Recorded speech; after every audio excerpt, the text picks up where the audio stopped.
यो लगत्तै एउटा प्रश्न छ मलाई हेमन्त भट्टराईजीले पठाउनु भएको छ। नेपालबाट अध्ययनका लागि विदेश जाने विद्यार्थीहरूले गरेको खर्चको तथ्याङ्क हामीसँग छ कि छैन? यदि त्यस्तो तथ्याङ्क उपलब्ध छ भने विद्यार्थीहरूले विदेशबाट पठाइरहेको रकमले नेपालको अर्थतन्त्रलाई कतिको सहयोग गरिरहेको छ? यसबारेमा के हुन सक्छ तपाईसँग? भनेको मतलब जस्तो नेपालबाट विद्यार्थी विदेश जान्छन्, अब भनौँ न 70-80 अर्ब, अहिले त 1 खर्ब जति नाग्न थाले भन्ने तथ्याङ्कहरू देख। हजुर 41 अर्ब 140 त्यही त 140 अर्ब रुपियाँ चाहिँ नेपालबाट विदेश जाने विद्यार्थीहरूको खर्च हुने गरेको छ हैन। तर विदेशबाट कामदार होइन श्रमिकहरू जो उहाँ हुनुहुन्छ मिडल इस्टमा, उहाँको कुरा गर्नुभएको छैन कि उहाँले विद्यार्थीहरूले नै के पठाएको र त्यसले अर्थतन्त्रमा योगदान गरेको केही तथ्याङ्क छ हामीसँग?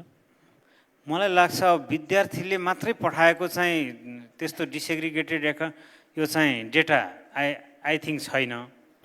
तर मेजर मलाई चाहिँ पर्सनल्ली के फिल हुन्छ भने आउने रेमिटेन्स भनेको हाई लेभल चाहिँ स्किल्ड म्यान पावरको भन्दा बढी चाहिँ लोअर चाहिँ लेभलकै मान्छेले एकदम ब्लू कलर जब गर्ने मान्छेले पठाएको रेमिटेन्सको स्टेक चाहिँ बढी हो। अर्को प्रश्न छ हामीले